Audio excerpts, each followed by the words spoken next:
Hello and good evening, everyone. Welcome to Weizmann Art Museum conversation about the Truth Collective, which was a series of activities and a collaborative that was set up last summer on the Lake Street in Minneapolis. But before we begin, as always, we begin by acknowledging that the Weizmann Art Museum stands on the traditional and contemporary land of the Dakota people. We aspire to honor and respect the indigenous peoples, past, present, and future, by incorporating indigenous knowledge in our work and establishing meaningful and reciprocal relationships with the carriers of indigenous knowledge and with communities. We must also acknowledge that the land acknowledgement is merely the first step in a long and complex process of reconciling with the colonial legacy of our institutions. I would like to state our commitment to this process. I would like to thank the following organizations for the support of the Truth Collective last summer. It's the Graves Foundation, Black Visions Collectives, Lake Street Council, and Alina Howe. We will open the presentation by a round of introductions. And then Jennings will talk about the history of the Lake Street, followed by Quito's presentation about the project and the activities of the last summer, Kya's response, and that will be followed by the Q&A. And you are already welcome to submit your questions and responses through the Q&A function in the Zoom. You can also upvote questions submitted by other people, and that will raise those questions on the top. We will have live transcription going on, but you need to enable it. If you want it to work, you enable it by clicking the live transcript icon on the right, bottom right of your screen. Let's do our introductions. Jennings, take it away. Hi, I'm Jennings. I didn't know I was going to be asked to introduce myself first. I thought that was going to be Quito. So I was going to use Quito's time to think, but here we go. I do historical type research. I helped with this summer with historical research and discussion facilitation. And that's me. Hey everybody. See you next. Okay, hi everybody, I'm Quito. I am a fourth generation New York Jew who has a very long-term involvement with Minnesota, Minneapolis, the Twin Cities. I first came as a McAllister student in the 90s and lived there through the mid-aughts and have like just a long and deep love for the land.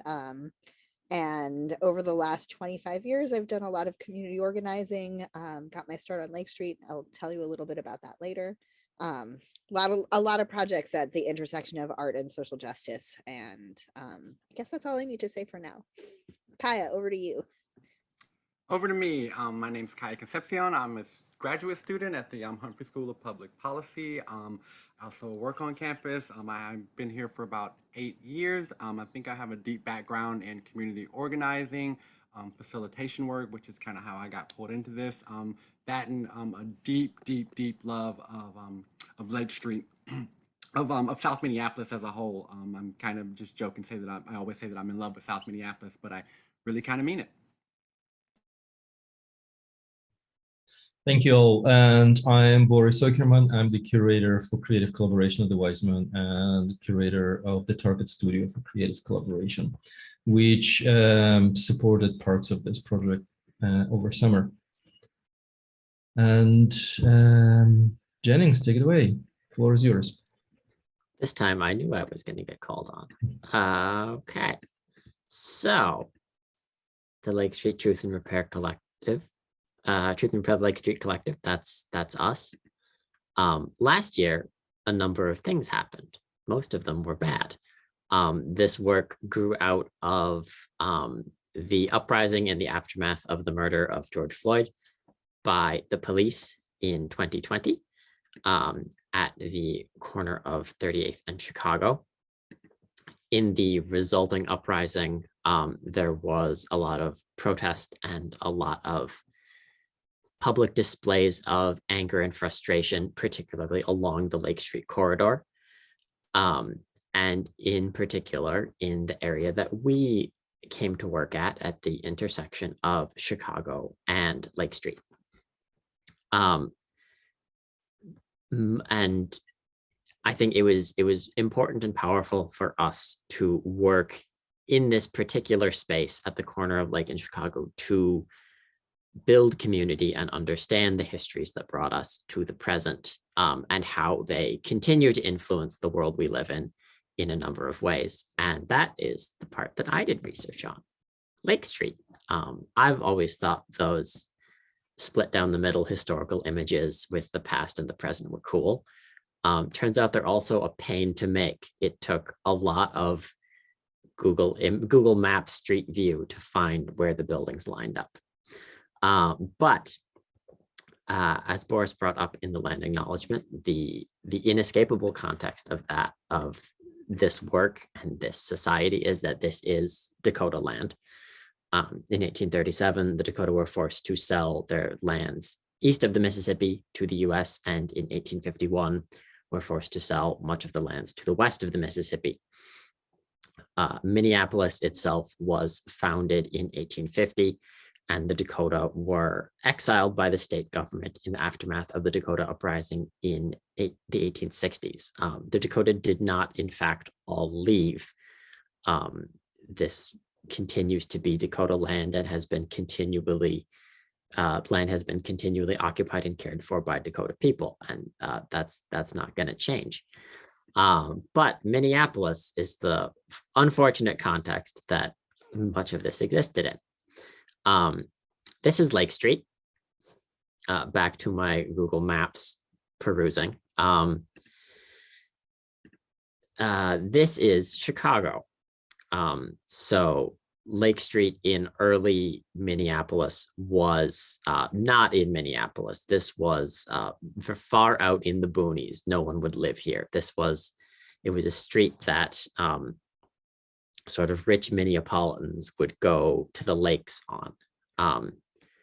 To contextualize where this work happened, we were at the intersection of Lake and Chicago, right there. Additional contextualization, George Floyd Square is to the south here. This area was the site of a Dakota settlement, Hayate Otunwe, or Cloudman's Village, from 1829 to 1839, sort of a sedentary agricultural settlement where a number of Dakota, under the direction of Chief Cloudman, set up a more permanent agricultural village to help survive a variety of brutal and unpleasant winters. In 1839, the village was abandoned, in part because they had survived and they didn't need to live like this anymore, and in part because there were a lot of settlers around here. As Minneapolis developed, as many of you will be familiar, it benefited from a massive influx of Scandinavians throughout the late 1800s. And being not especially desired by the citizens of Minneapolis, the Scandinavians were made to live out in the middle of nowhere, which was in Minneapolis at that time along Lake Street. This is where we get the origins of places like Ingebrigtsen's and the American Swedish Institute. This is a trend of immigrant populations who are not especially desired by the dominant culture in Minneapolis being made to live along Lake Street. And we will see parallels as we continue through our criminally brief rundown of history. One of the most visible signs of Lake Street is the Midtown Exchange, which was a Sears. In 1928, about 40 homes were destroyed to construct it, and it employed more than 2,000 people and really helped bring people to the Lake Street corridor. People would come along the streetcar, going to their jobs. They would stop at stores. It brought sort of revitalized what was at that point still considered a sort of undesirable immigrant neighborhood. And this is another trend that we will see of destruction of homes in the name of revitalization. And sometimes it works and sometimes it doesn't. And most of the time it's racist, but more on that later. So we're going to talk very briefly about redlining. This is a housing policy that deeply affected Lake Street, which you can see as a sort of horizontal yellow bar on this map. Redlining was a federal policy in the 40s that extended mortgage assistance, and completely coincidentally and by accident, it extended mortgage assistance mostly to white people who lived in more desirable neighborhoods and not at all to people of color who did not. This helped create things that we still see the effects of today, like the racial wealth gap and gaps in homeownership. When in the 1940s, homeownership rates for Black residents in Minneapolis were about twice as high as they are now. Most other groups have seen steady increases in homeownership. The Black homeownership rate since 1950 has been cut in half. And redlining affected Lake Street because it was a less desirable neighborhood. People around Lake Street were not given the financial boosts to allow them to purchase their own homes. So Lake Street remained a largely renting neighborhood, neighborhoods around Lake Street. And this becomes particularly intersected with race, as by the 1940s, the Scandinavian immigrants who had been made to live along the Lake Street area were now conventionally accepted as white. So they were able to take advantage of things like redlining and new home construction in the newly created suburbs and move out of Lake Street because they had assimilated into whiteness in this way. And if you were not white, you didn't get to do that. Here is a layer of where people of color lived in Minneapolis over where redlined areas were. It matches distressingly well. And another thing predominated that widened this housing disparity gap was racial covenants. In addition to the sort of implicit biases of banks not extending loans to people of color, there were wholesale language inserted into the deeds of property that said white people can't live here, which helped create and cultivate predominantly white suburbs with the intent of keeping them that way, with the goal of white people being able to chase the American dream in that way of moving out into the suburbs in newly created homes and taking advantage of home ownership and the stability that comes with that, and people of color being concentrated in cities.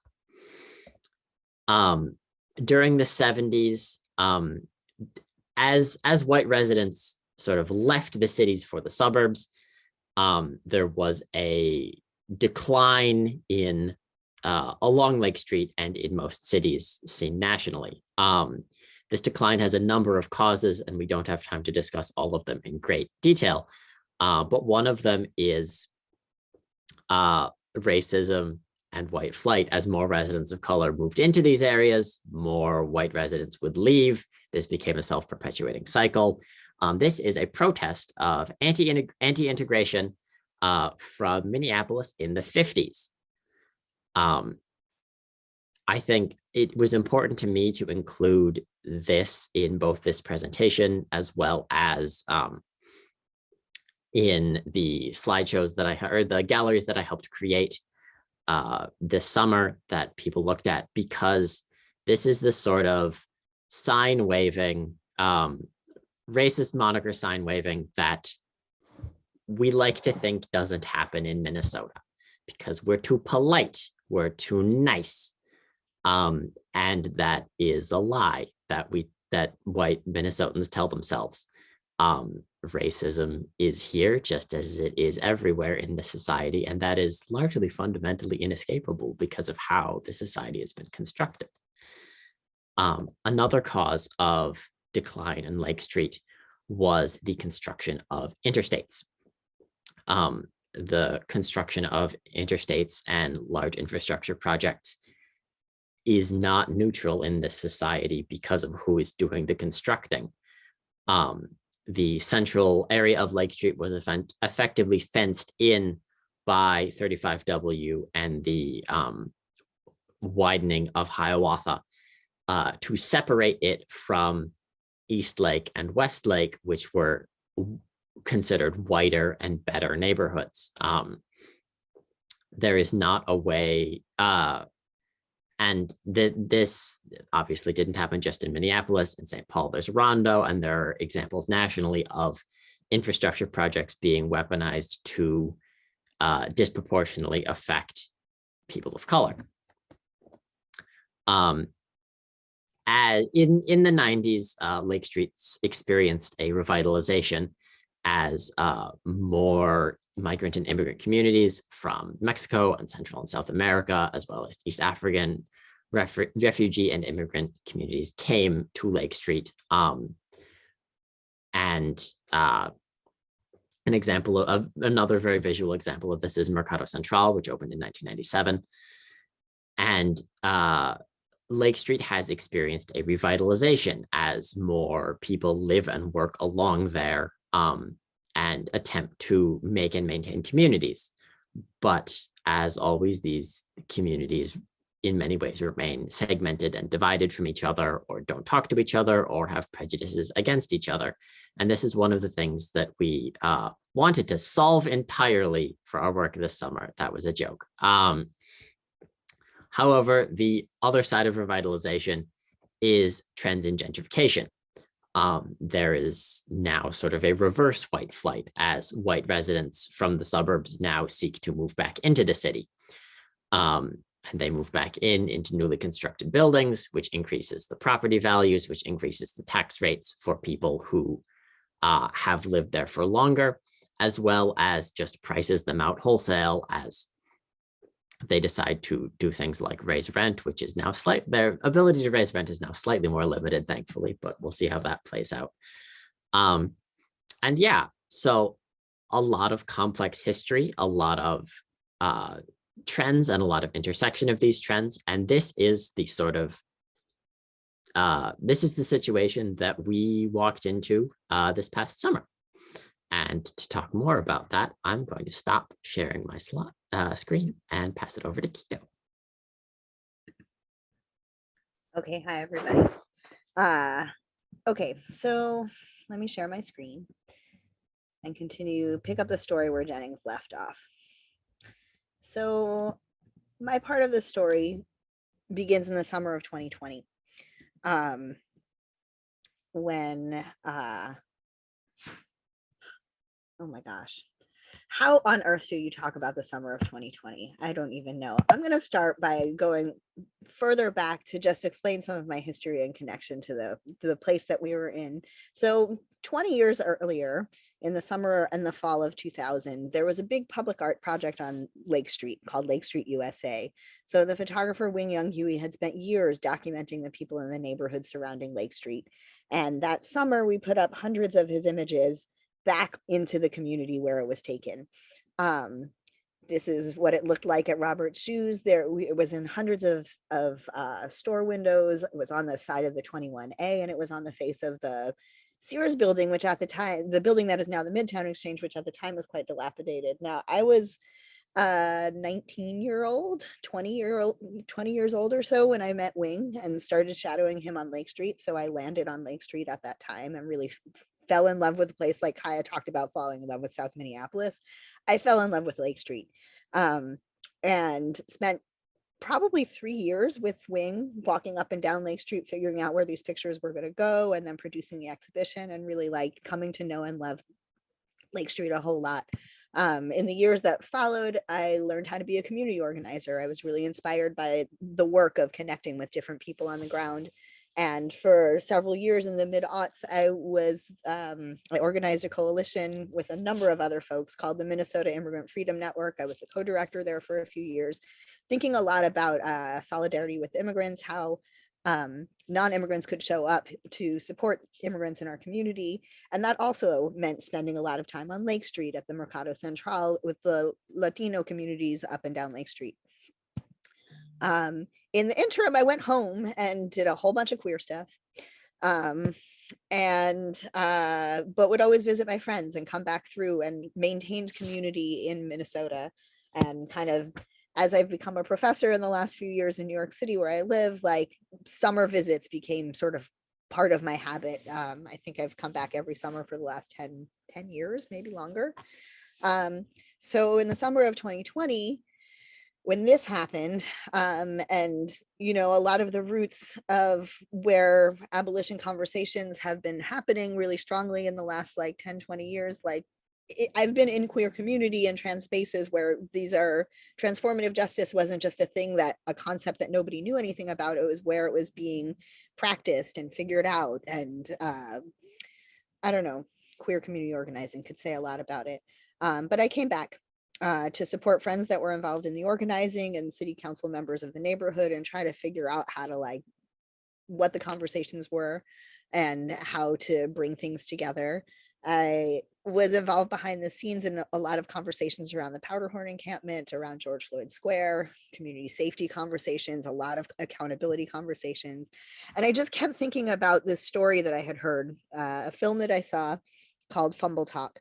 In my work as a photographer, I had crossed paths with the filmmaker Sarah Terry, and I just really could not forget the story that I had heard about Sierra Leone. And so the story about Fumble Talk goes is this, like in Sierra Leone, there was a very brutal civil war. And when it was over, people in communities like were living in villages with people who had caused a lot of harm to each other, but they were from the same place. So they had to sort of continue on. Fumble Talk was a way that they developed to have conversations as a community about the harm that had happened. So on a government level, there was a truth and reconciliation process that had happened. But at the end of it, they wound up putting like maybe 8 people in jail for life, which is one way of addressing a genocide. But like the scars and the wounds that people felt at the community level, like were not given space and time for healing. So there was this practice that they developed, and in over the years, I had exposure to a lot of different, I don't know, I've learned a lot about truth and reconciliation processes over the years. It's just like a weird fascination of mine, but the one in Sierra Leone always felt different because it was about having these conversations at a grassroots level. And the basic principles, so I started thinking about it a lot, like as I heard about more, like all of the community tensions that had surfaced in the uprising. You know, none of the things that people were talking about were new, but there were these really deep tensions, and people were living side by side with people that they really like. There were just a lot of factions, a lot of fractions, and so I was thinking about it, and there are some things that I learned. I started just thinking about how to code switch it. Like what did they do in Fumble Talk that worked? Because the truth was, like, it spread to hundreds of villages. Like many people healed, like whole communities were able to heal through this process. But like, what did it mean in Minneapolis? So I tried to distill the things that I thought were powerful about that model as it related to Minneapolis. And there were principles. Okay, so the first one is that like community repair can't be a top-down thing. It doesn't belong to the government, it belongs to the people, and the people have to do this work themselves, or else the problems aren't going to go away. The second principle that they really hold to is that there's no bad bush to throw away a bad child, that you have to consider a community as a whole thing.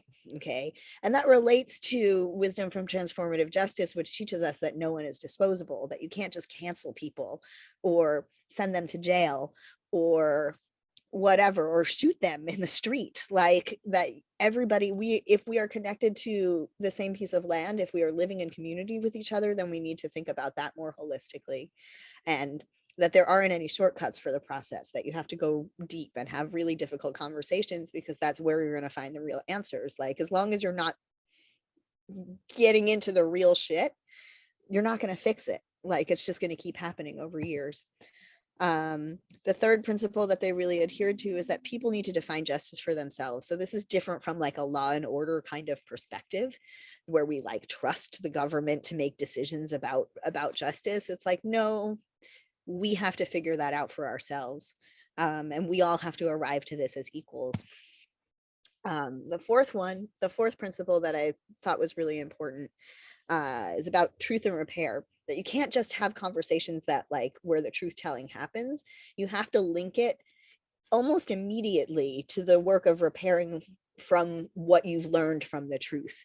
That one needs to be intrinsically connected with the other, because if you're just stuck in the truth mode, then you're still just talking. Repair means taking action and trying to like do that work. And let's see, there were things that they did there that they had the way that Fumble Talk worked in the villages is that they would do a whole lot of process that would lead up to a big night where there was a bonfire and people asked for forgiveness in front of the community, and it was a whole thing. And then the very next day they would say, you need to start working on community projects together. They also planted peace trees or designated a peace tree or a site. So just that you need a place where people can come back to keep having those conversations, because it's not like things get fixed in a bonfire. Like it is an ongoing process that takes place over time. They also spoke about having sports teams like compete with each other, but like as a healthy way to foster community unity and competition, and address some of the mistrust between people. If you're like playing on the same team, then that helps. The last bit that I took from it was that you need a formal process. You can't just expect that this work is going to happen on its own, but that there needs to be a process to address what is wrong. And that process needs to move at the speed of trust. That's like a beautiful phrase from Black Lives Matter, is where I learned that phrase, but like that you got to go slow. You have to build trust. If you really want to get to the root of what's wrong and like what's been harming us and how we've all played into these like harmful systems, you have to do this like one step at a time. But with a process, there's a beginning and an end to it, that, you know, that there will be work that continues from it, but that you can't just leave it hanging, that you have to have a start point and an end point. And that it's going to be long term. We spoke with it. So the summer of 2020, I arranged a phone call with the person who dreamed this process up in Sierra Leone, and who is still the leader of Fumble Talk, which is now a very large network of places all over, I think, the African continent that have also done similar work together. And he really warned, so I arranged a conference call with him and with city council members and with other people who are involved in grassroots work to sort of just help people understand this better. And they said, you know, you got to be really mindful of government involvement. Right. It also came from some learning from a process that they did in Greensboro, but they say like, you got to be really mindful of it. Like you can't let the government run it, or you can't even let the chiefs of the village run it, that it has to really belong to the people, or else people aren't going to believe in it. I also took a bit of wisdom from them about facilitation, because as a person who does not live in Minneapolis all the time, I felt really sensitive about even proposing that we do a process like this. But they spoke and Fumble Talk about how outsiders can create and hold space and invite and connect people with each other and build connection to, you know, the next levels of governance or next levels of infrastructure that I can. And I just sort of took this as like, okay, here are the boundaries of what I can do and not do as a person who doesn't live here all the time, but has a really deep love for this place. And I want to see, you know, I want to contribute how I can to the healing of the community after some of the hard things that happen, but that are related to these much longer term dynamics that Jennings spoke so beautifully about. You know, like, and they said also when we spoke to John Cocker from Fumble Talk last summer, he said, you know, you're not going to get the whole city to do this all at once, but do a circle, start in one place, like let it be a snowball effect, that the conversations themselves need to be intimate anyway. So you can divide it up into zones or different areas, or, you know, think about it this way. So I spent all winter between the summer of 2020 and this past May, when I got back to Minneapolis after being home for the school year and living my life here. And the way that it I just thought a lot about how to code switch it, like the context of Sierra Leone is very different than Minneapolis, and yet like what is the similarities and what are the differences and how do you bridge that? And so what wound up being the result, and this is the basic schedule that we went through, was a series of community dinners on the corner of Lake and Chicago in what used to be the Robert Shoes lot. And there were these 8 community dinners that we held that walked through a series of conversations that we thought were important to have, in that we thought would help us get to the heart of some of the things that needed to be touched on.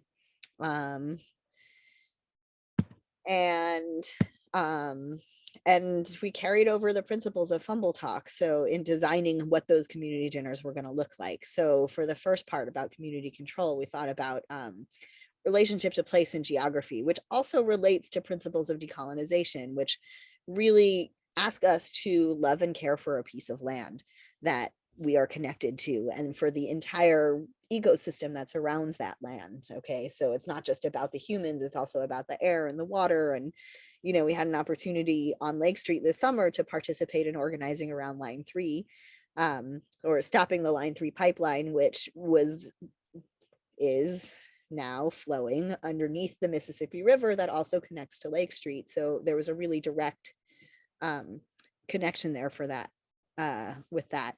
But we looked at the corner, we understood that we were going to do this work in the Roberts lot, and we looked at a map and we sort of were like, okay, like what is almost like the spiritual neighborhood that is surrounding this place? And we drew sort of a circle around it. Okay, so it went from like 35W to can't quite remember, like I guess the specific boundaries are lost in my memory, but we set out a specific area, and our ambition was to actually door knock at every home that we could. We were going to flyer every single door and talk to the people within that neighborhood, but we only got as far as we could. But everyone who was in the collective and who was part of the Lake Street Truth Work were people who either live, work, or just really love Lake Street. That all of us had a connection to the place itself. It wasn't about inviting in people to observe us or people from other neighborhoods or whatever. It was like, no, this is our community, and we need to like people who felt like this was a community that they were invested in, for the most part, were the people in our collective. The community wholeness principle, so understanding that we needed to consider everyone there, meant throwing away ideas that we had about networks that already existed, and really just looking at like, okay, every human being who is attached to this piece of land, how do we make it accessible for all of us? And understanding that, part of the beauty of this area is that it is incredibly diverse, and there's like just a lot of different people and backgrounds and things. So accessibility was something that we really prioritized, starting with physical accessibility. We built out the space. We brought in ASL interpreters for every event that we had. We had people available to help translate and interpret into Spanish and Somali if those folks showed up. We tried to remove as many language barriers as we could. We were open and welcoming to everyone who walked through, whether they own a home or a business or were unhoused. Everybody got the same food. We provided free food. We kept that accessible. And we planned to have art from every cultural community who passed through Lake Street. And I think we nailed it, but we were trying to do a lot of things. And some of the art kind of got a little sidelined or happened later in the summer and not when we were having the dinners or whatever. But our goal was to make the space feel really accessible and approachable and welcoming. We refused to accept that racialized identities defined what community was. We really understood that there are factions within every identity group that people consider, especially racialized identities. And so we really dealt with people on an individual basis. I already spoke about the door knocking, and it's interesting because the door knocking that we were able to do and the flyers that we handed out was how people came to know and came to be in the space with us. people came like holding the flyers and said, somebody left this on my door. Like, what is going on here? And then they would come back repeatedly because there was like a vibe that we were trying to perpetuate. We were very open to unhoused people, drug users, sex workers. They are full members of our community. And we all sat together and ate together. You know, everyone was welcome there, and we really were very intentional about treating people all the same and considering all of us part of the same community. And we had a DJ and everybody danced together. That part was really cool. In terms of like us defining justice for ourselves, we had a really strong we keep us safe mentality. Like, so we did not hire security guards, we did not welcome in the police. Instead, we trained everybody on community safety practices. Manuel, our community safety organizer, trainer, was amazing. We emphasized organizing with local groups. We tried our best to invite everyone who was involved in it. We tried our best to like really keep it from the neighborhood and really keep it tight. Let's see. I don't know. I don't have to give every single bullet point that's on these things. Sorry, you guys, it's kind of thorough. Truth and repair. Okay, so this phrase was one that I like really spun out about I spent months and months thinking about this, because truth and reconciliation, I was like, I don't feel like people are ready for reconciliation. Like, there's too much work to do to get there. And I thought about like a reparations framework, but I feel like there's reparations in the mind like comes back to money a lot of times, and this wasn't just about money and like repaying people, even though I think that that is part of it. And in my mind, I really settled on the word repair. That felt like it was like an active a way of really actively addressing the truths. I think that we did better at dealing with like having these conversations that were rooted in truth than the area of repair. Like, we pulled this off really fast and are now spending a full year planning whatever we do next summer. We provided historic context. So some of the slides that Jennings talked through, all of the slides that Jennings talked through in their history that they gave, were printed and laminated and put up as an installation in the site, because we wanted people to have that context and that truth be available to say, like, this is what we understand as the history, like this is the truth as we know it. And we really understand repair in connection with other community projects. Like, we don't have to be the ones to initiate the repair work, because there's so much work that people already do in our community. But we're about connecting with those projects that are aligned with the truth as we understand it. And as far as like where we're at in a process, we know that our work isn't done yet, and we're not sure what's ahead, but we know that we're going to be working to refine the model, to like connect with each other, to reflect on what we learned, and some of the community dynamics that we uncovered that perhaps could use some more conversation. And yeah, I'm going to pause my part from here and turn over to Kya to talk about what happened. Yeah, so I'm gonna share my screen, and then see if I can figure out how to do this. I got this, share screen, and then I'm going to, yep, I'm gonna start my slideshow.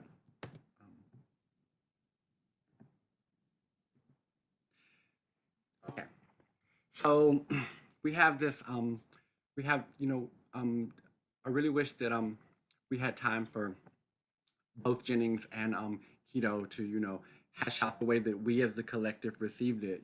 We have this complicated, detailed history that you only received a sliver of, but everything that, that history informed us, around the displacement of different peoples and redlining, and how Lake Street had been divided and, broken apart and put back together and rearranged by gentrifiers with their intents. And then Quito with this idea, looking at what truth and repair looks like, and why Minneapolis was a prime candidate to participate in this process. Why was this right for us became, my question. And, I was here in 2020.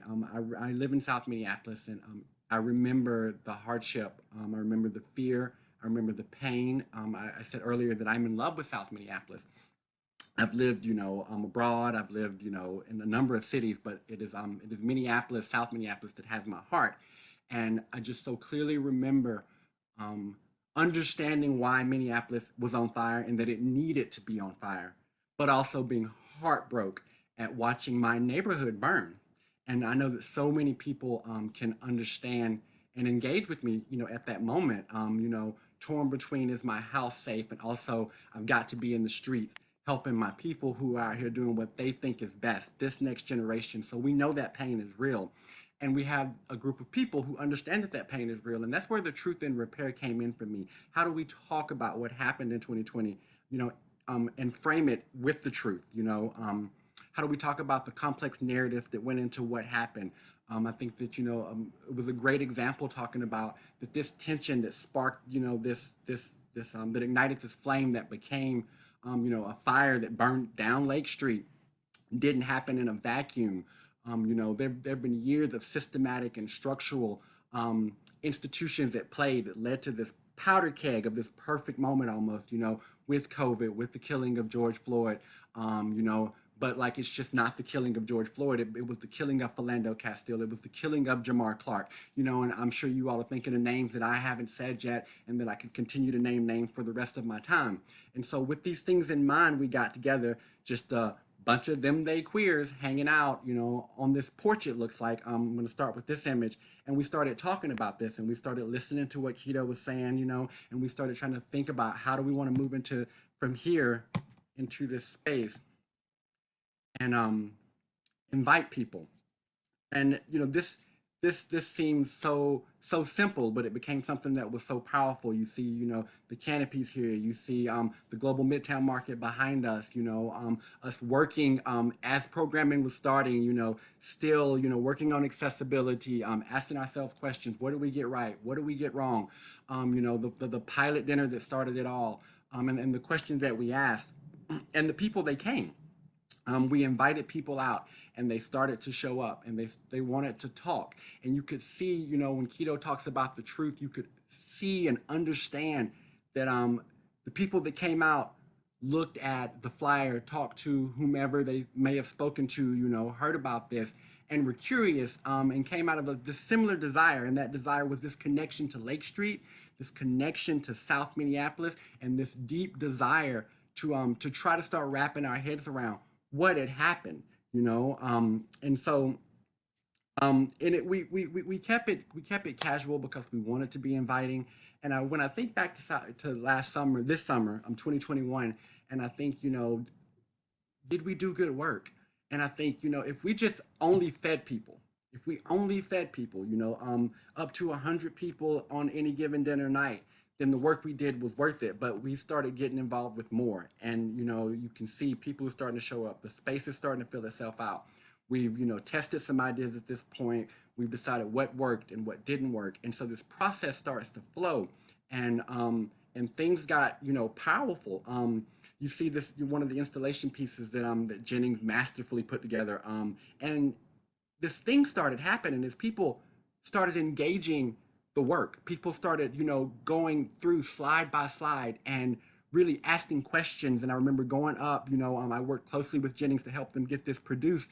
And so I had read carefully through each slide, and that became very important as a facilitator because people were asking me questions. People had curiosities. They wanted to know, things around what redlining looked like. A lot of people had never heard of, these covenant clauses. We had a great time just dragging Joe Biden. It was hilarious, y'all, and I really appreciated it. And so, the conversation kept going, and then it got involved. And this picture here, I want to stop and I want to really give a shout out to all of the youth that worked with us this summer. For me, I had several magical moments this summer. But I will say hands down that one of the most magical moments was to get to work with these at first very shy and reserved, nervous youth team that Etika wonderfully brought in and had been mentoring. And I remember sitting them down and saying, you all are part of this community. You all are experts on this topic. And I don't think they believed me in week one. And then week two, they were a little bit more, engaged. And then week three, they were answering questions. And then, by the time we got to to talking about housing. They were giving detailed, informed answers to the people that they were sitting and talking with. And by the time we got to, public safety, I remember watching one of these beautiful, young people, all of 16 years old, and if this is the future, I promise y'all, we're fine. And we were talking about public safety and we were talking about the history of crime. And at 16, I watched her sit there and she schooled this entire table on the 94 crime bill, on Reaganomics, on, what had happened. She linked it to a personal experience with her own family as a way to engage. If that's not community conversations around difficult topics, when you have a bunch of, I'm going to say it, a bunch of, well-meaning white progressive South, Minneapolitans sitting at a table listening to a young Black 16-year-old educate them about, why is Joe Biden, why do some consider Joe Biden problematic, especially people who come from marginalized identities? And, it's starting to flow and we're starting to feel it. There's Boris, everyone. Thanks, Boris. And it got multicultural in a way that I didn't expect. I learned so much. This is Ifra. Ifra is part of the Somali community, and they built these beautiful, magical huts. And I remember when they finished this hut, I wish we had a picture of the finished hut in the slides. I remember going to sit in the finished work. And so across these cultures, in this moment, the Somali community had reached out and had shared with me a part of their culture, really to engage about the pain that we were all feeling as South Minneapolitans. And so this is the way it started to just kind of flow and move. This is one of my co-facilitators, prepping the youth and educating the youth before we realized that the youth was going to educate us. One of these youth would show up at all of our facilitation meetings to help us work out what the programming should look like, and so we emphasize youth and we emphasize the future. And I think I may have soundboarded that really hard, but after this summer, like, I believe it, because these kids really, by the end, we realized that we had been educated by them and had not done much educating of them. They were powerful. Like, I'll never get over that. And then speakers from stratas, as far as community organizers, to some of our Anishinaabe sibs up north started coming down. People who were, our Latinx community that had those deep roots, right there at that corner, and started coming to talk about, the different stories. When we talk about land and water, we had Quito had insisted that, we have to go up north. We can't talk about this land and this water, we need to get with those people who have that knowledge to, pass down to us. And it was the same with the Latinx community. They had so much to teach us, especially, for me, I'm say for myself, to teach me about, what truth looked like at the corner of Chicago and Lake, for the Latinx community. And so it became this moment where these different communities came together. And then we talked about housing. And I think, most people will agree that the conversation about housing got so very real. If you see that look of attention, on our community guest face as they listen to our speaker, it was that intense. The truth that she began to speak and that this brother began to speak. I remember I had to go up after this brother and say something about housing. And I realized that he had, the streets were talking, and when you can capture in a moment that the streets are talking, that's when this kind of work does become art. It becomes this high art, because the streets were talking to, everyone that was there. And these hard conversations started to happen, and especially around housing. I just remember watching people who were struggling with housing, people who had not had housing, likely people that didn't have housing, talk to some of these, homeowning, well-meaning, South Minneapolitans, and that kind of intersection where those different stratas of community are getting together, with food and the importance of food and talking becomes a super powerful moment. And then these kids who just absolutely just executed it out there. Like I said, it was wonderful, from the music to the kids to the youth spaces. But just seeing what the community looked like. This is just us being our queerdo selves, doing what we did best over the summer, which was to just try to create a space where we could start talking about what had happened in a more comprehensive way if possible, if that makes sense. You know, we could really start getting into what did it look like, you know, in Powderhorn Park when suddenly there were tents up everywhere, or when those tents got torn down. You know, what do you know about the Sheridan? What do you know about housing? You know, what do you know about like housing laws and like how we've arranged different groups and different sets of people to live where they live right now, and how we're rearranging that, you know, right now. And so now I'm just going to spend some time going through some of the key themes and concepts that we saw from those dinners. And so, you know, some key themes: connectedness and belongingness. You know, this was something that happened on the porch, the very first slide. You know, when we really decided that that our aims, that our goal was going to be to create this space where people felt connected and like they belonged, and and then to see the diversity that came out and that shared that feeling, and the laughing and the food and the engagement, really, I really felt like we can check this one off and say, you know, mission accomplished. You know, healing from trauma.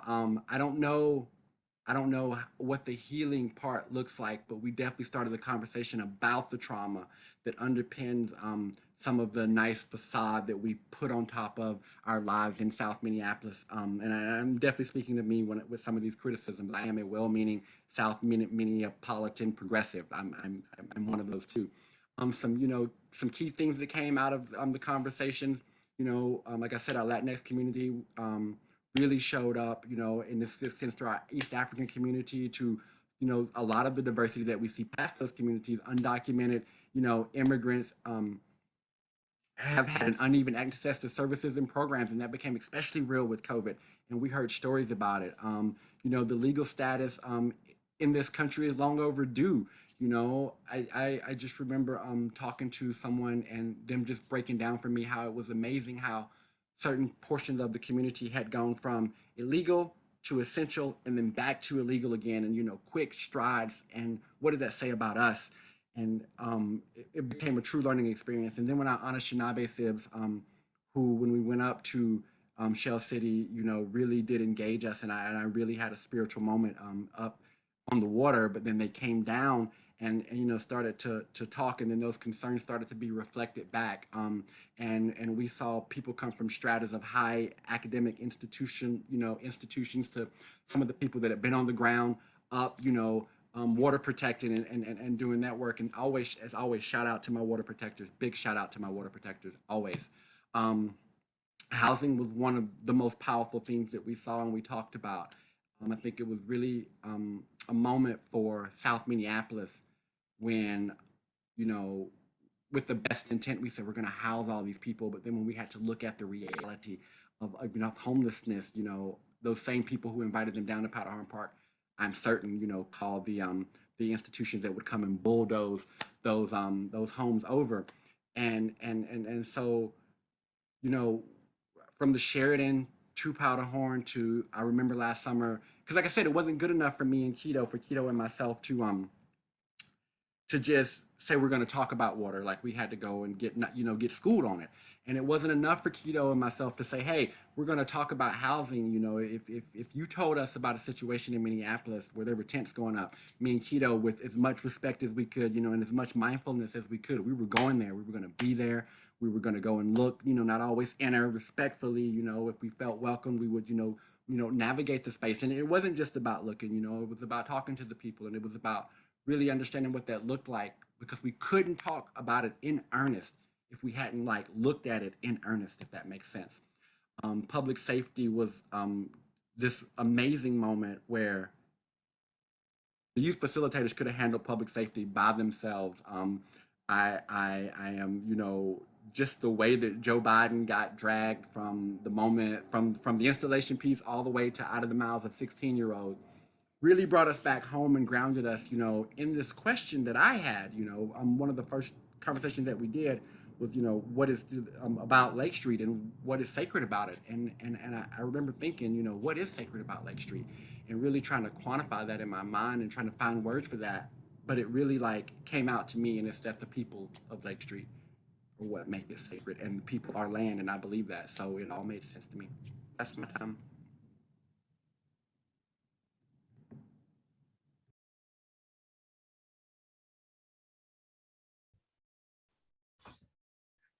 Thank you. Thank you all so much.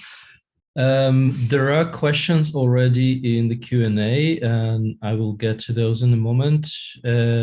Also, please, everybody, submit more questions, and we will try to respond to all of them. My question, kind of opening question to all three of you is what, and I'm not sure this is even the right question to ask, but what do you feel has been accomplished in the last summer, and how do you project that into the future, into the next summer? What is the process of planning the next summer like for you?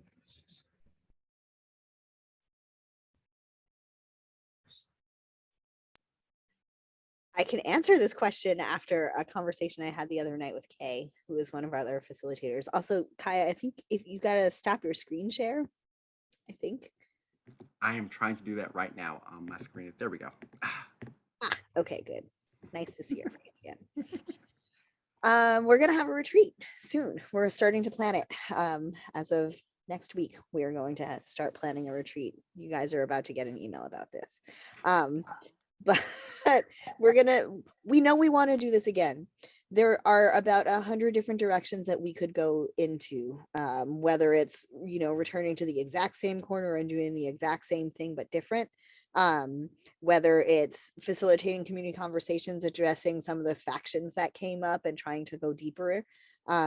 Whether it's we're connecting with North Minneapolis and trying to understand how we connect to the emergency that's happening there, and like how to bridge what's happening in South Minneapolis and what's happening in North Minneapolis and try to sort through that.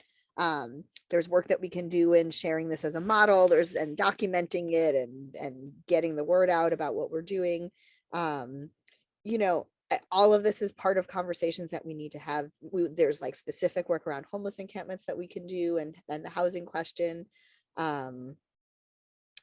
Yeah, so a lot of different directions. I can say that almost all, if not all, of the people who were involved in producing this project last summer, the entire Lake Street Truth Collective is like back in for round 2. The work was really impactful for all of us, and we are setting some time aside in January to really come up with what direction we want to go in. We're also going to try to start planning things more than 24 hours before we have to implement them. That's a big goal. We want to see if we can get that up to 36, maybe even 48 hours. We will never have 8 dinners in the same month again. But by the end, our workflow was so clean that we could. With Kay on deck, we could get together and be like, all right, get to work. Before Kay got there, obviously we're chatting and chitting and, we could go on forever. And then Kay gets there and is like, get to work. And we were on it. Kay's implementation was critical this summer. It really was.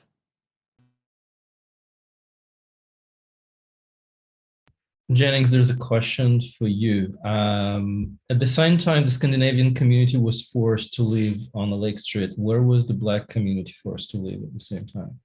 Not in Minnesota. That is my flippant response. But the Minnesota did not have any sort of substantial non-white population until or after Indigenous displacement in the 1850s. There was really sort of a large period in which this truly was the Great White North. The communities of color that did exist were largely in Rondeau in St. Paul. That is where Pierre Rondeau, a French fur trader, and his mixed race wife settled in the sort of less desirable area. And that is where sort of the most marginalized people in the Twin Cities area were. After the Great Migration, the Twin Cities did see an increase in Black communities, but that by the time of the Great Migration, Scandinavians had become white and could take advantage of things like racial covenant housing and suburban communities. Yeah.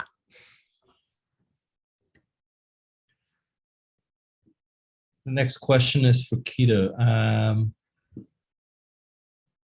You at times say I, and at other times you say we. How much of the adaptation from the Sierra Leone process was developed by you and how much by the neighborhood? Welcome to my crazy boundaries. Okay,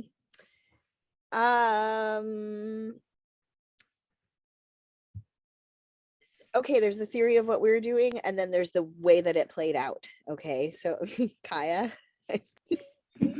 So yeah, do you want some help here? I got the assist for you. Yeah, please.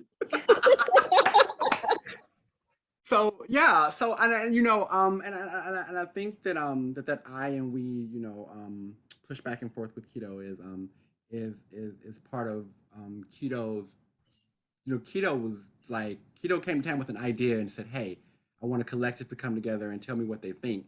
You know, when you see us on that porch working those ideas, you know, without Kay's brilliant implementation, without Erica's, you know, I mean, just like ability to like read a situation in the moment and play off of that moment, you know, and execute it and to tell us what ideas are going to work and what ideas aren't going to work, you know, I mean, without Jennings' visual like process or Luis, you know, in educating us on the Latinx community, you know, this thing is just an idea in Quito's head to that point.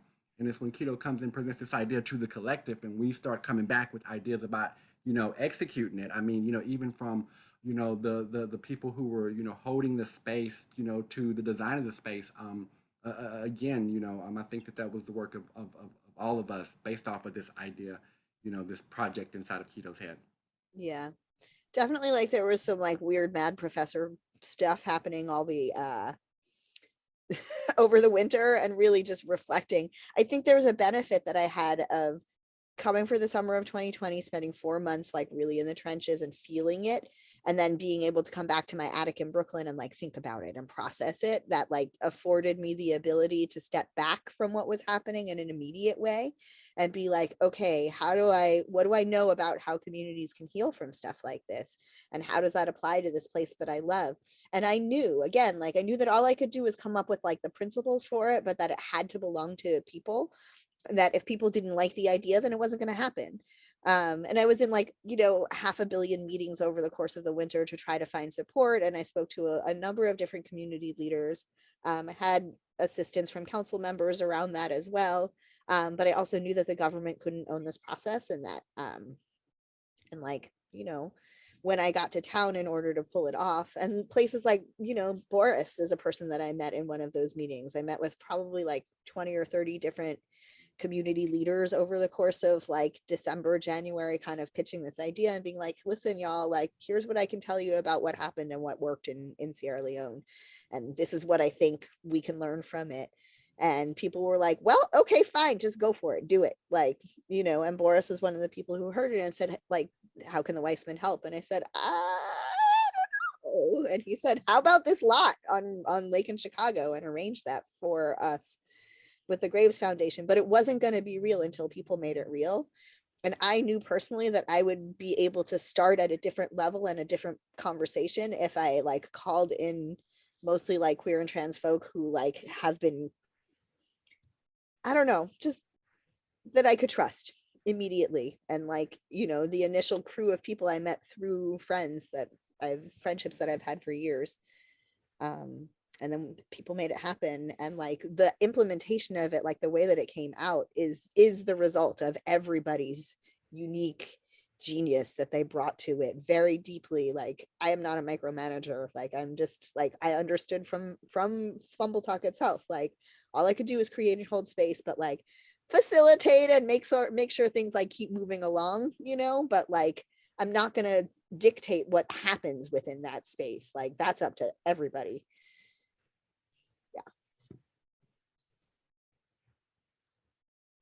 And then there is a question about goals. Was there a central goal to the project? And if there was, how did it change over time?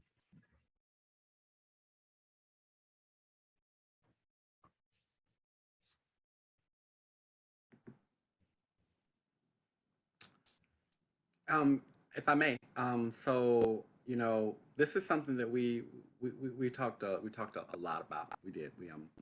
And you know, I think we had aims, not goals. We definitely had aims.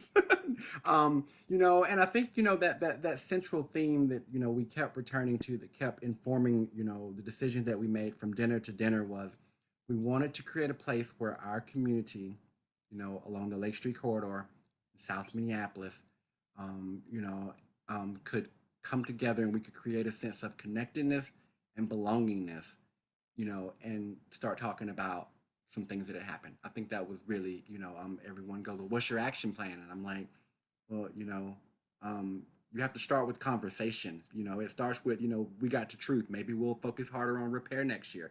You know, I don't know. That's a possibility. You know, or you know, maybe 5 years from now we'll get to like working on reconciliation project. I don't know what that looks like, but you know, I really think that sitting down and talking about what happened, letting South Minneapolis debrief was urgently important, and we felt that, and then the community responded to that, like saying, yes, we have that need.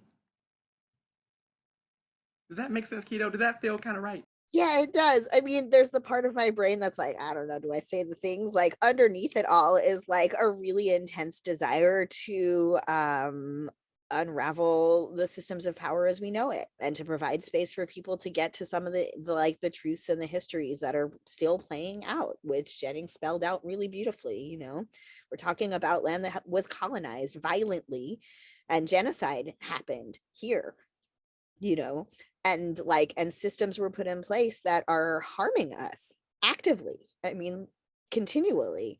And so how do you get, my understanding of how you get to a place where we can actually, and like so many initiatives and so many ways that people think to address it are like band-aids, or like barely addressing the symptoms of the problem as we know them.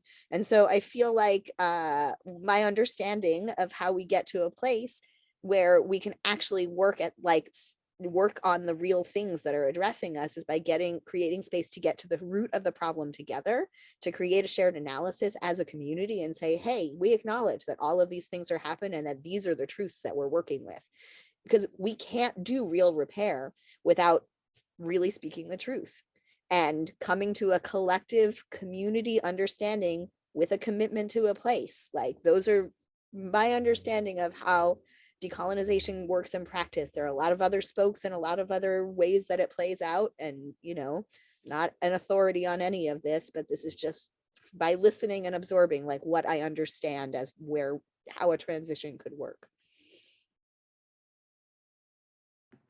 You know, and if I just really could, you know, like, and you know, the conversation, you know, it was people talked about genocide.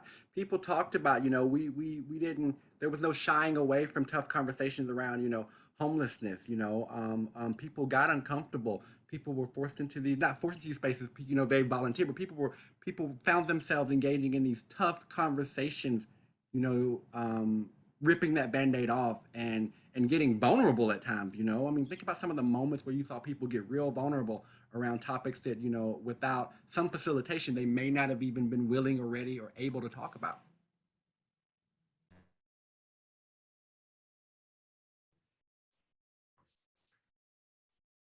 Next question. It's wonderful that these initiatives and efforts are intensely focused on the residents who live in these neighborhoods, as they should be. How can those of us who live in other areas of the Twin Cities but also love Lake Street become involved most effectively and appropriately to support you? There's a link in the chat where you can give us money. I thought it too about people, you know, again, like we're still processing ourselves, like what happened and how we think it moves forward and what next summer is even going to be. And we don't have answers for that yet. But I will say that part of me is like, oh, people from other neighborhoods can come and witness and then do it in your own neighborhood. You know, like, is there a place that you're attached to and that you love that could use this? Like, that's part of the development of this as a model and sharing the wisdom and the principles behind it, because really anybody can take these principles and run with them, you know, and like do what you can in a place that you love. Now, if Lake Street is a place that you love, then like hit us up, you know, because we will be building a team to make this happen again next summer. And like that that is an open process. But if it's another place that you are attached to and that you love, like what are the confounds of your neighborhood? How do you understand yourself in connection to place, and what are the conversations that need to happen there? Go forth. You know.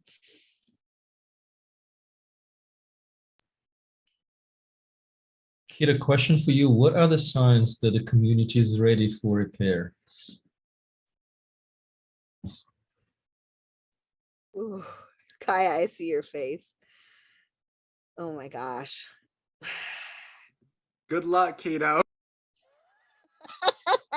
Thanks, Pam. What are the signs that people are ready for repair?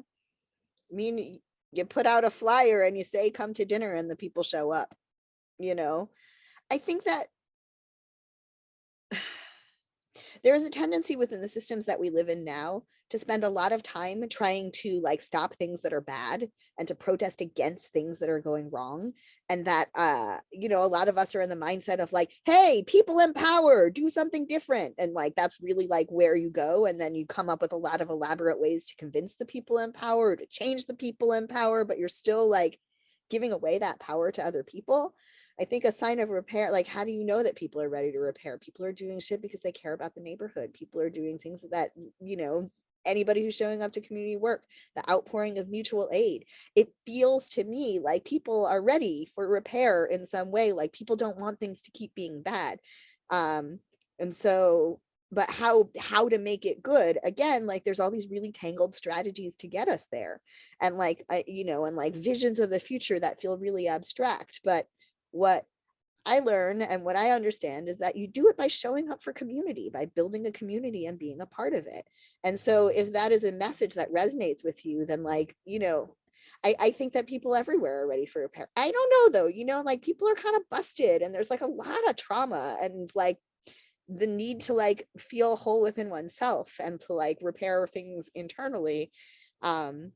And, you know, like, I also see that as being attached to systems around us, because I think, like, how the hell do you survive when the system is as stacked as it is? Like, that's nearly impossible. I think the world is ready for repair. There's a great reading called Just Transition. It's like a movement theory that shows up in climate movements quite a bit, that talks about how we move from where we are to where we need to be, or from a, you know, a really extractive, disgusting economy to something that feels more regenerative and sustainable. And there's a phrase that is in it, which is stop the bad and build the new. And I think that, you know, as much time and energy as we can start putting into building the new, whatever that is, which I know the seeds of it are rooted in community and connection to place. You know, I don't know how, that's how I know people are ready for repair, when they start doing work and you see the bubbling up of that work. That shows that people are looking for these connections and ways to actually like do something about, like, the climate change is such a huge thing. Like, how do you even combat that? And, you know, racial reckonings and the weariness of living through the last couple of years or couple centuries, you know, like, I think that need for repair is, it's visible to me everywhere.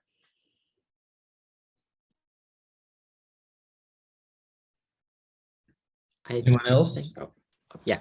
I think both out of what Quito said, yeah, like looking at histories and experiences and how communities came to be and ways in which these communities were deeply and profoundly harmed is a way of figuring out what communities are in need of repair. I think also if people are burning things down, literally, that's generally a sign that something is not going well.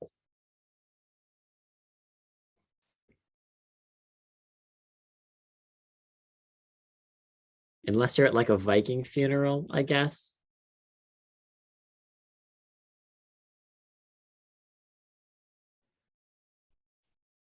Okay, that was a very nice loop to the first wave of immigration to the Lake Street. There are two very related questions about what was it that you actually hear? What did people say? How did people respond? What stuck with you?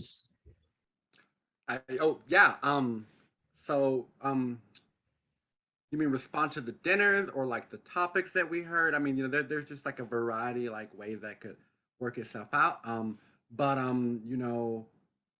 some of the responses that we heard to the work that we were doing, was just overwhelming. I mean, if you could have saw like people who would go from being on the lot to down at the house planning with us, by the next week or the next week later, the volunteer team became people who had received a flyer ended up being part of the volunteer team, and really trying to engage with us about some of the topics that we were talking about and where this work came from. We ended up collaborating with some of the other art collectives in the city, and then the conversations just got really tough. We covered some of the themes and stuff that we saw and that we heard, and I feel like there's probably a stack somewhere of community response that's like this big at this point that really kind of goes through some of what we heard. Quito?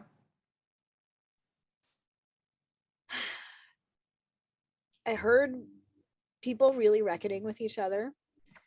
I heard, housing and encampments and homelessness was a thing that like just kept coming up, like it's so active of a conversation, and the like how to address that, I think was a question that emerged quite a bit. There was other things that we heard, just sorry to trail off, it was big. There was a lot. I don't know how to synthesize it yet still. A lot of individual stories, like things that come to mind, like Tyra coming back and being like, I'm sitting at this table that is basically where the hip hop shop was, and that was my uncle's shop. Like I've spent years sitting in this spot, but it was in a building and now I'm in an empty lot. Like that was a thing that I heard. And like, thank you for providing that space for us to come back and just be here. From some of the street involved people, I saw that was part of the question. Really, it was like, oh, really? Do you have water? Do you have water? Do you have ice? Do you guys have shoes? Like whatever. There were like different things. One guy really needed a belt, so we made him a belt. Other things, people from the neighborhood, people just like, I think the fact that it was a space that was not about like, we're going to extract information from you in order to change the policies of the city of Minneapolis, like that was not a goal. We really just come for dinner, sit with each other, talk to people that you don't usually get a chance to talk to. And like, what else did we hear? I don't know.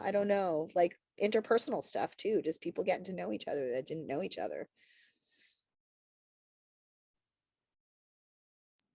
Jennings, you sat at those tables too. Like, what did you hear? I sure did. I think one of the things that I heard was people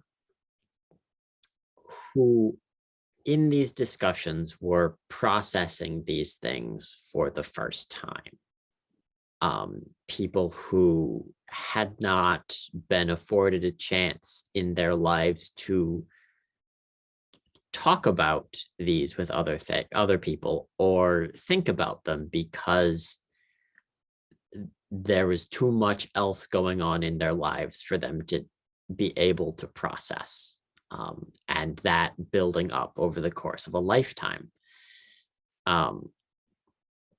And that having this as an intentional space where people were cared for, there was dinner, there was music, there were restrooms. They didn't have to be in survival mode and they could have these conversations. I think another thing like you both mentioned is a real earnestness for people wanting to get involved. There was a guy who came by one day and went, oh, what's I was walking by, what's happening? I just got off work, actually. Do you guys want a pizza? I got a pizza at work. Anyway, do you have like a volunteer list or something I could help with? And then he came back several times. And just being able to get over that first hurdle of, here is a way that people can show up. And then they will. Unless like it's raining or there's like wildfire smoke. We did get fewer people showing up for those. It was hard to breathe than some of the times. And if I could just add, just some people who have been, locked in their homes because of, pandemic and shelters in place. And, all of the, we haven't talked about the COVID piece of it, but that really came into play. I think that, some people were just happy to be vaccinated and outside and meeting people, which is something they had not done a lot of over the last past, however long 2020's lasted at this point. I don't even know how long 2020's been here. What is it, like 2022 already? I think it's been about 3 years. Exactly. You really saw people who, were just who had this hunger to meet people and to interact with people, in a space that wasn't survival mode, mutual aid. The National Guard is about to be, outside in our front yard, so.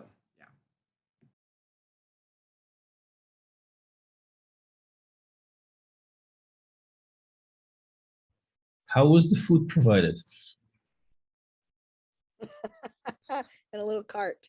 The Midtown Exchange folks got us a real good deal on takeout from a number of the places there. It is a thing, like, I wish that we had the ability and the capacity to like cook and feed people, and we just like could not organize that piece. But Midtown Exchange were great, and every time there was a dinner, there was this cart, and they would roll it over and we would set it up, and we would just hand it out. And if food was left over, we would like leave it on one of the tables and say, please eat, and it was always gone. I think one night we had extra, so we brought some over to an encampment, or somebody loaded it up in their trunk and brought it over. But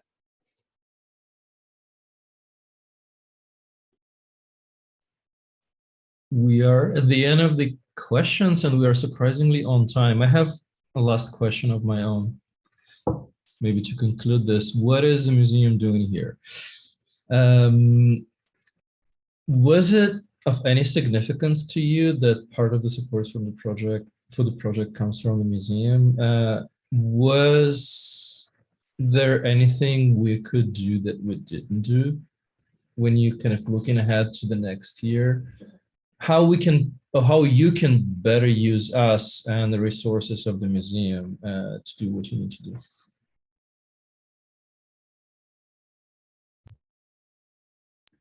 I think the involvement of the museum shows a part of an ongoing change in what museums do and what their role is. Museums are facing the fact that they cannot be, as they've classically existed, a space that is a repository of objects that extracts objects from people and culture and holds these in objectivity forever. There needs to be engagement with communities, both in the like creation of and acquisition of things and ideas, and I think classically the museums have treated the space around them as just that, like it's physically where they are, and not as a community that they are a part of or invested in. And I think this is the involvement of the Weissman is a promising trend in active and participation that is not extractive. The museum did not come in with a thanks for coming to our gallery, now fill out this survey, or what can you do for us to help us shape our 20-year equity plan or something. It was I think a very hands-off approach of, here are resources that we can leverage. We can leverage ASL interpreters. We can leverage these things and this space. here you go, do something with it.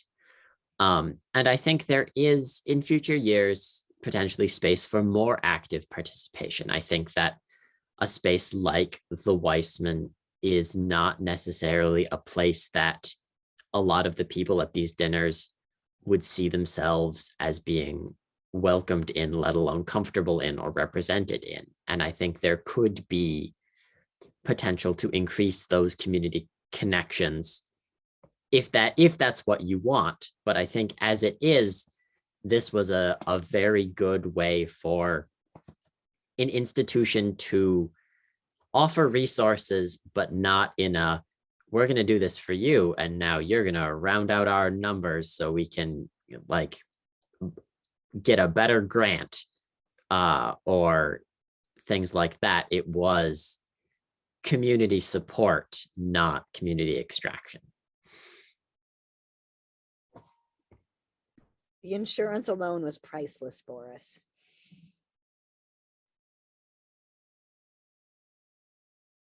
No, it was a pleasure to work with the Weissman and to work with you. And, from, sending folks from the museum staff to build the, to work on the installation, to like coming and being supportive, to like just being another human set of hands and a person with a car when we needed to like get somebody back to the airport, or, just like, there's ways that I feel like, the Weissman as an institution was able to help, like providing the ASL interpretation, being able to front in the beginning when we didn't have money in the bank yet, providing the insurance, also the legitimization of it by being like, oh, this is a Weissman project. That opened a whole bunch of doors too, because people are like, oh, we need to take this seriously. It's connected to a museum.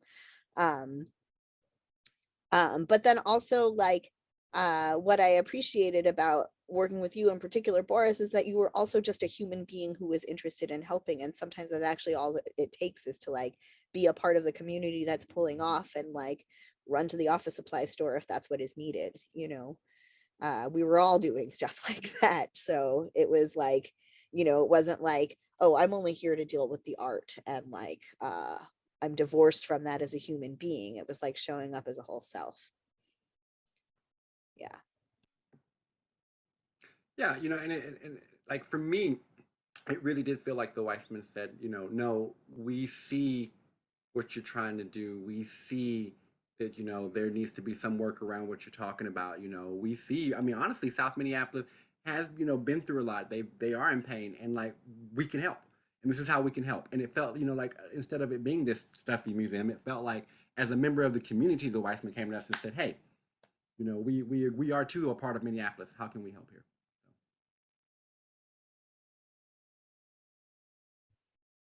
Well, thank you all so much for doing this work. And thank you for giving us your time and knowledge this evening and in general. And I'm very much looking forward to see what you cook for next year, next summer, and to learning how we can support you better in any way possible. Maybe you should have it as like a point of discussion in your retreat. Like how we can use the museum. You're on, Boris. You're on. All right. It's fine. If you guys want to reach out to the Truth Collective, there is the email in the chat that I posted, and they're also on Instagram. Look them up. Send them money, send them love. And thank you all.